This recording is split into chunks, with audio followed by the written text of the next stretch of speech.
What if the monster haunting your nightmares was never just a monster, but a reflection of your deepest fears, desires, and obsessions? That question sits at the dark heart of Nosferatu, a Gothic horror masterpiece that transforms a familiar vampire story into something far more disturbing. This is not simply a tale about blood, death, or supernatural evil.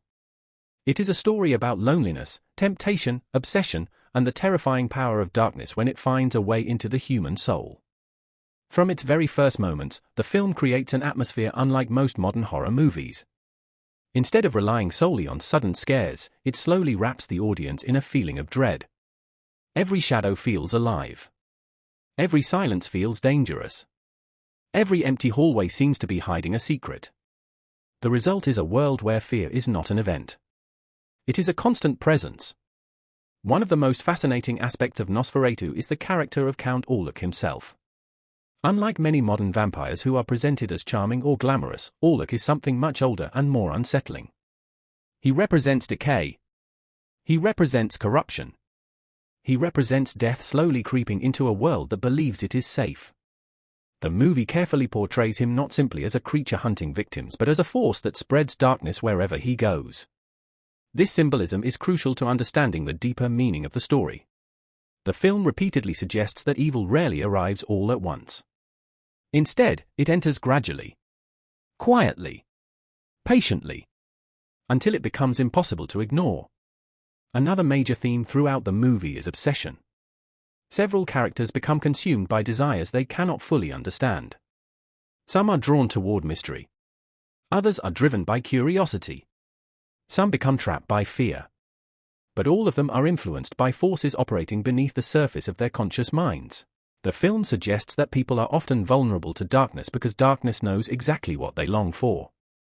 This psychological dimension elevates the story beyond a traditional vampire narrative. The audience is not simply watching characters fight a monster.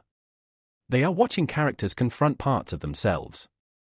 One hidden detail many viewers may overlook is the way the film uses architecture and space. Large castles, narrow corridors, towering shadows, and empty rooms are carefully designed to make characters appear small and powerless. The environment itself becomes part of the horror. Every location feels ancient. Every wall seems to contain forgotten history. Every doorway feels like a passage into something forbidden. These visual choices reinforce the idea that the characters are confronting forces far older and larger than themselves. The movie also explores isolation in a powerful way. Although many characters are surrounded by other people, they frequently feel alone. Their fears are difficult to explain.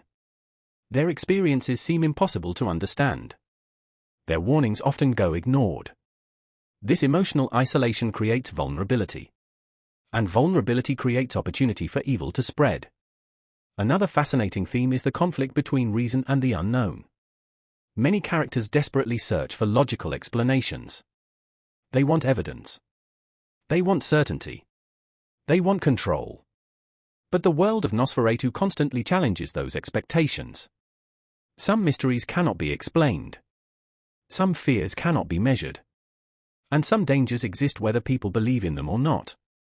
This tension between logic and superstition drives much of the story's suspense.